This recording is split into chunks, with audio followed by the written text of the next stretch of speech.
You gotta talk loud. Hey everybody, welcome back. My lovely assistant, my mom, is going to be our cameraman. This is my papa. Camera. Okay, so anyway, we are doing a egg drop challenge where you drop an egg and see if it will,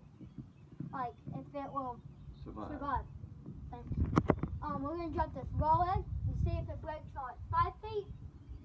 And we're going to go the sixth one at 8.5. And then we're going to go to the very top.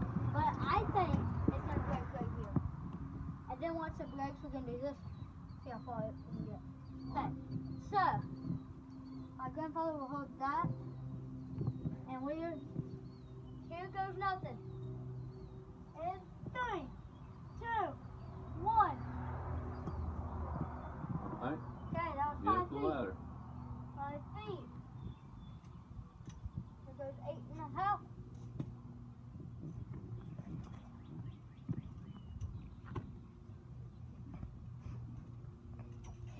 Drop it right there. 3, 2, 1. Did it break? Now go on up. Or did it? No, go on up. To where? All the way. On the way. Oh, crap. I don't think it's gonna break it all on the ground. I think it needs to be on cement. Okay, right here. On up. Here? Yeah. Okay. 3, 2, 1. Nope. I'm just gonna slide on. Nope. No, I think you're going to have to be on the I think cement.